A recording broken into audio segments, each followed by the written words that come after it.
तो hello guys, welcome back to my YouTube channel. तो कैसे आप लोग, आई होप आप लोग अच्छे होंगे। तो आज मैं बताने वाला हूं कि आपको ड्राइंग को कैसे देखना है और ड्राइंग के थ्रू प्रोग्राम में कैसे जाना है, प्रोग्राम के थ्रू ड्राइंग में कैसे आना है।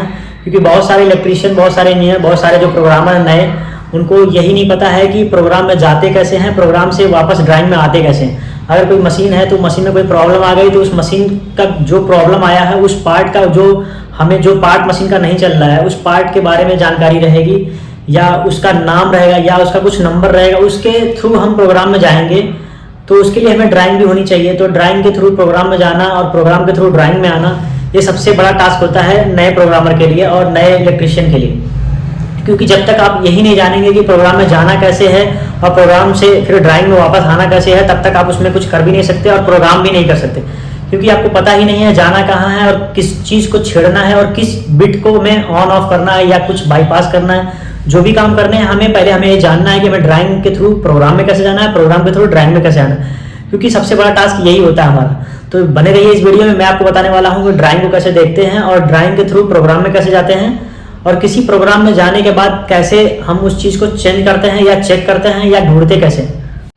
तो अब मैं ओपन करने वाला हूँ अपना एक प्रोग्राम और आपको दिखाता हूँ कि उस प्रोग्राम में कैसे जाते हैं।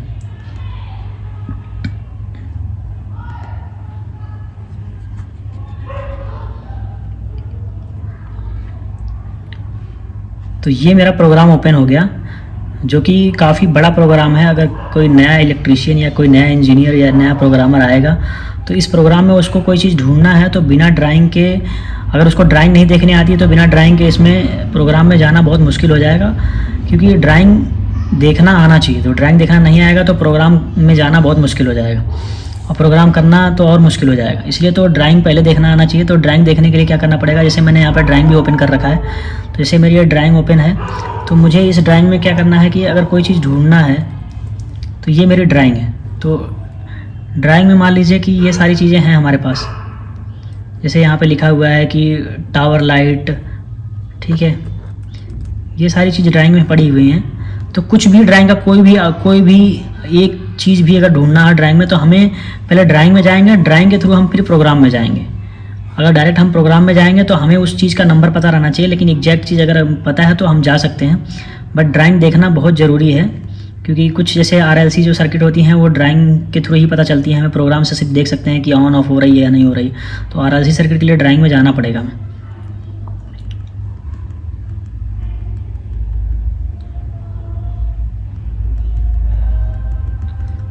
तो ये हो गई हमारी ड्राइंग। तो मान लीजिए अगर ड्राइंग के थ्रू हमें अंदर प्रोग्राम में जाना है तो सपोज दैट ये हमारा ये है Y118। तो हमारा 118 Y है जो हमारा आउटपुट है। तो हम क्या करेंगे, प्रोग्राम में जाएंगे। डायरेक्ट प्रोग्राम में जाने के बाद हम क्या करेंगे, Y118 टाइप करेंगे। जैसे हम 118 टाइप करेंगे, यहाँ पे हमारा लिख के आ गया है कि Y118 ये है, ठीक है। तो ये है टावर लाइट रेड LED, ठीक है, ये इंडिकेटर है जो कि टावर लाइट का है। तो इस चीज़ को देखने के लिए हमें ड्राइंग में जाना पड़ा। ड्राइंग के बाद हमें पता चला कि इसका क्या नंबर है। कोई अगर हार्डवेयर लगा है तो हमें उस हार्डवेयर का नंबर जानने के लिए ड्राइंग में जाना पड़ेगा। फिर ड्राइंग में वो हार्डवेयर का नंबर पता करने के बाद हमें प्रोग्राम में आना पड़ेगा। प्रोग्राम में हमें जब ढूंढ लेंगे उसको तो ये कैसे काम कर रही है उसके पीछे जाना पड़ेगा।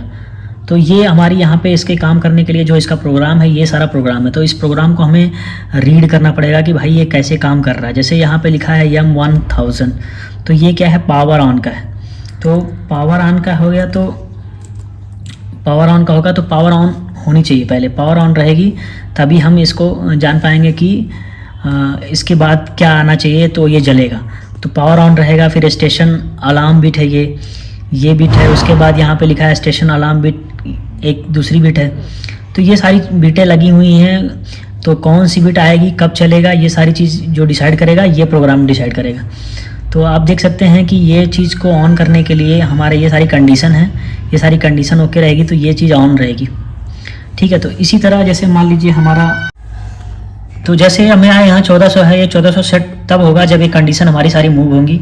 ये जैसे मूव कंडीशन है, ये कंडीशन ओके होनी चाहिए। अगर मैनुअल में चलाना है तो ये सारी कंडीशन ओके हो जानी चाहिए। ऑटो में चलाना है तो ये कंडीशन हमारी ओके होनी चाहिए। तो ये सारी चीज़ें हैं कि ऑटो के लिए, मैनुअल के लिए कंडीशन है। उसके बाद अगर ये ऑटो में नहीं काम कर रहा है जैसे हमने यहाँ पे ये ऑटो की कंडीशन है कि ये वाला बटन दबाएंगे तो ऑटो में ये चलेगी, लेकिन इसके पहले की जो ये कंडीशन है ये ओके होनी चाहिए तभी ये चलेगी। तो इस ओके होने का अगर ये कंडीशन नहीं ओके है तो इसके अंदर हम घुसेंगे। जैसे हम 1300 ओके नहीं है तो इसके अंदर 1300 के अंदर जाएंगे। 1300 यहाँ 1301 मिल गया तो 1301 अगर नहीं आ रहा तो इसके पहले की जो कंडीशन है उसको चेक करेंगे, वो कंडीशन ओके है कि नहीं। अगर वो ओके है तो चलो ठीक है, फिर उसके बाद उसको ओके करेंगे। तो ऐसे करके प्रोग्राम में जाते हैं अंदर। जैसे फिर मान लीजिए ये दबाएं, हमारा वाल्व ऑन नहीं हो रहा, तो हमें इसके पहले वाली जो एक कंडीशन है ये ओके है, ये भी ओके है, ये नहीं ओके है, तो इसमें घुसना है। जो कंडीशन ओके नहीं रहेगी उसके अंदर घुसना है हमें, और उसको चेक करना है। तब तक चेक करना है जब तक कि उसकी कॉइल ना आ जाए, मतलब कि उसका आउटपुट ना आ जाए। मतलब जैसे देखिए अभी आउटपुट आ गया ना, यम 1201, पहले आउटपुट नहीं आ रहा था। तो जब तक उसका आउटपुट नहीं आ जाएगा तब तक हमें उसको चेक करते रहना। तो जैसे इसका 1201 आएगा, तो 1201 कब आएगा? जब ये सिलेंडर के रीड स्विच जो होती है, जो सेंसर होते हैं, रीड स्विच जो होते हैं सिलेंडर के ऊपर लगे होते हैं, वो सिलेंडर की पोजीशन बता देते हैं कि सिलेंडर फॉरवर्ड है या रिवर्स है। तो ये जो रीड स्विच है ये फॉरवर्ड की है कि सिलेंडर अगर फॉरवर्ड रहेगा तो इतने सिलेंडर फॉरवर्ड रहेंगे तो ये सारी रीड स्विच आनी चाहिए। तो ये रीड स्विच आएगी तो ये सिलेंडर फॉरवर्ड की ये कंडीशन है, ये बताएगा कि ये फॉरवर्ड है। ठीक है, 1201। तो ऐसे करके प्रोग्राम में आपको ढूंढना है, घुसना है और कंडीशन देखना है और कंडीशन को बनाना है।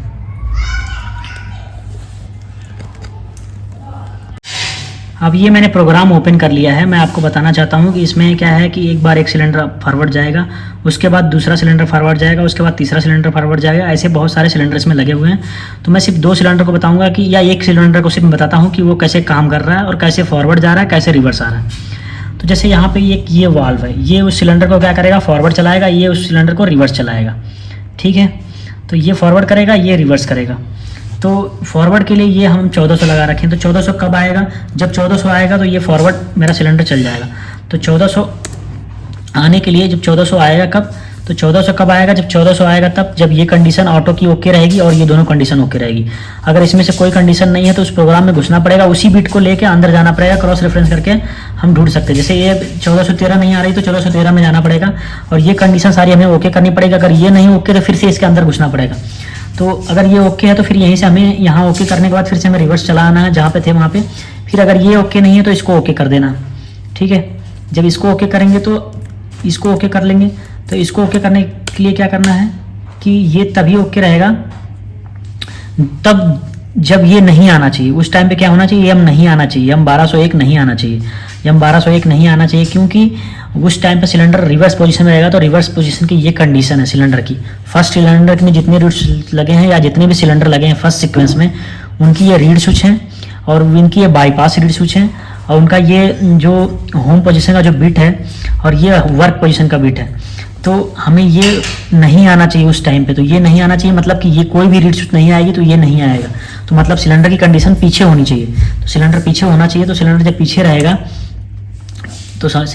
रहेगा तभी ये सिलेंडर जब, क्योंकि यहाँ पे एनसी लगी, अगर सिलेंडर आगे आएगा तो रीड स्विच आएगा तो ये हमारा ये जो वो अभी लो रहेगी जो बिट हाई हो जाएगी तो यहाँ पे ओपन हो जाएगा, क्योंकि पहले ऑलरेडी ये एनसी लगा रखा। तो एनसी की वजह से जब ये ओपन हो जाएगा तो सप्लाई इधर से इधर जाएगी ही नहीं, तो ऑन नहीं होगा। इसकी वजह से जो कंडीशन है एनसी है, तो एनसी मतलब वहाँ पे वो चीज़ ऑन नहीं रहनी चाहिए। सिलेंडर रिवर्स कंडीशन में रहेगा तभी ये बिट ऑन होगी। और जैसे यम 1301 है तो वर्क पोजीशन जो दिखा रहा है 1301, ये क्या है कि वो उसकी कंडीशन है, जो कंडीशन बना रखी है कि कौन सा सिलेंडर पहले जाना है, उसके लिए इन्होंने एक बना रखी है कौन सा सिलेंडर पहले जाना है। जैसे यहाँ पे ये जो कंडीशन बनी पड़ी है, ये कंडीशन क्या है, ये बताएंगे कि कौन सा सिलेंडर पहले जाना है, कौन सा रिवर्स जाना है। तो ये हम यहीं से इसको इंटरलॉक करते हैं कि किसको पहले जाना है, किसको बाद में जाना है। ठीक है, तो यहाँ पे आ गए। तो अब ये सिलेंडर, इस बटन को दबाएंगे हम तो ये सिलेंडर हमारा ये पहला वाला फॉरवर्ड जाएगा हम 1400 से। तो 1401 भी यहाँ पे लगा रखा है। तो इससे हमने किया तो ये सेट हो गया 1400, मतलब फॉरवर्ड चला गया। अब हमको उसको रिवर्स भी करना है। रिवर्स करने के लिए हमने दूसरा बटन लगा रखा है यहाँ पे। तो ये भी ऑटो में रहना चाहिए और ये दोनों बिट ओके होनी चाहिए। जब दोनों बिट ओके रहेंगी तब जाके जब इसको हम दबाएंगे तो ये क्या होगा, यहाँ से इसको सेट करेगा हम 1401 को, बट यहीं से 1401 को या फिर रीसेट भी कर देगा। हम 1400 को रीसेट भी कर देगा, 1401 को सेट करेगा, 1401 को रीसेट करेगा। तो 1400 यहाँ पे लगा सेट, 1400 यहाँ पे लगा रीसेट। तो यहाँ से ये सेट हुआ, बट उसी का एड्रेस, सेम एड्रेस यहाँ पे डाला गया है। तो सेम एड्रेस को क्या करेगा, यहाँ से रीसेट करेगा। सेट कभी रीसेट तभी काम करता है, सेट रीसेट, जब हमें सेम एड्रेस डालते हैं। तो सेट जैसे सेट M1400 हुआ तो रीसेट में भी M1400 डालेंगे तभी रीसेट होगा। तो ये हो गई हमारा पहला वाल फॉरवर्ड गया, पहला वाल रिवर्स गया, ठीक है। तो अगर इसकी कंडीशन में M1300 काम नहीं कर रहा तो M1300 अंदर जाएंगे, 1300 देखेंगे क्या कर रहा है, काम नहीं कर रहा तो 1300 की ये कंडीशन फॉरवर्ड, ये रिवर्स वाली कंडीशन को ओके करेंगे। अगर रिवर्स वाली कंडीशन ओके नहीं है तो इसके अंदर फिर से घुसेंगे। अगर इसके अंदर की कोई कंडीशन नहीं काम कर रही है तो इसके अंदर भी जाएंगे, ये क्यों नहीं काम कर रहा तो इसके अंदर फिर जाएंगे, फिर चेक करेंगे कि ये क्यों नहीं काम कर रहा, ये काम नहीं कर रहा तो इसके अंदर जाके ये कंडीशन चेक करेंगे, ये कंडीशन ओके रहेगी तो फिर ये ओके रहेगा। तो ये सारा प्रोग्राम ऐसे लॉजिक के थ्रू सारा एक दूसरे से लिंक होता है। अगर आपकी एक कंडीशन नहीं हो रही तो सारी कंडीशन चेक करनी पड़ेगी। ऐसे कुछ भी नहीं है कि आप बिना ड्राइंग के, बिना जानकारी के कुछ भी छेड़ दें, क्योंकि जितना आप छेड़ेंगे उतना ज़्यादा प्रोग्राम गड़बड़ हो जाएगा और आप फिर उसको कर भी नहीं पाएंगे। इसलिए आपको प्रोग्राम में जाना है, चीज़ों को समझना है कि कैसे काम कर रही है, कैसे कंडीशन है, क्या इनका प्रोसीजर है, क्या मेमोरी बिट्स है, क्या डाटा रजिस्टर है, कहाँ से वैल्यू मूव हो रही है, कौन सा आउटपुट है, ये सारी चीज़ जानेंगे तभी जाके आप इन सब चीज़ों को, और जो लिखा है वो सही लिखा है कि नहीं लिखा है। जैसे यहाँ पे लिखा है होम पोजीशन, होम पोजीशन क्या होती है, वर्क पोजीशन क्या होता है, सेंसर क्या है, डिवाइस पोजीशन क्या है, और होम पोजीशन क्या है, वर्क पोजीशन क्या है, सेलेक्ट वो इसमें लिखा है कम्युनिकेशन, क्या लिखा है, कॉमन प्रोग्राम सिलेक्ट है। ये सारी चीज़ें जब जानेंगे आप तभी आप प्रोग्राम को रन करवा सकते हैं या उसमें ट्रबल शूटिंग का काम कर सकते हैं। तो जैसे हम 1300 नहीं आया तो 1300 में गए, 1300 तो ओके हो गया। अब जैसे M1200 नहीं आ रहा तो ये M1200 इस समय NC है तो NC ही रहना चाहिए, बिट हाई नहीं होनी चाहिए तभी ये काम करेगा। तो मतलब 1200 में जाएंगे तो 1200 क्यों नहीं, तब तक अंदर जाएंगे जब तक उस बिट का कॉइल ना मिल जाए। जैसे हम 1200 में आए तो 1200 का तब तक हम नेक्स्ट मारते रहेंगे जब तक उसका कॉइल ना मिल जाए। तो 1200 में आएंगे डायरेक्ट यहाँ पे, तो 1200 जो कंडीशन है वो लिखा है कि होम पोजीशन रीड स्विच, तो ये M1200 क्या होना चाहिए, होम पोजीशन पे होना चाहिए। तो यहाँ होम पोजीशन पे जब ये सारी चीज़ें रहेंगी तब जाके वो काम करेगी, ठीक है। तो ये M1200 यहाँ पे लगा दिया मैंने, तो ये M1200 की NC यहाँ पे दे रखा है, ठीक है। तो ये सारा चीज़ होना चाहिए। उसके बाद जब होम पोजीशन पे रहेगा तो काम करेगा। तो ये एक सिलेंडर का प्रोग्राम हो गया जिसमें एक सिलेंडर की कंडीशन बनी हुई है, एक वाल्व की कंडीशन बनी हुई है, एक रीड स्विच की कंडीशन बनी है, ये सारी कंडीशन बनी हुई है। तो आपको प्रोग्राम समझने के लिए प्रोग्राम को ऑनलाइन लेना है, प्रोग्राम को चेक करना है। जब आप ऑनलाइन लेंगे तो आपकी सारी बिटें दिखेंगी, कौन सी बिट आ रही है, कौन सी बिट हाई है, कौन सी बिट लो है। तो उसके थ्रू आप प्रोग्राम में कुछ छेड़ सकते हैं। और बहुत सारी इसमें बहुत सारी चीज़ें हैं, बहुत सारा कुछ है इसमें बताने के लिए। तो मैं नेक्स्ट वीडियो में आपको बताऊंगा इसमें प्रोग्राम कैसे करने हैं और प्रोग्राम को हर चीज़ को कैसे बाईपास करना है, कैसे ढूंढना है, कैसे उसको अपडेट करना है, या कुछ उसमें कमेंट चेंज करने हैं, या प्रोग्राम को कैसे फास्ट प्रोग्रामर बनना है, सारी चीज़ें मैं आपको बताऊँगा। तो अभी तक तो फ़िलहाल इतना ही।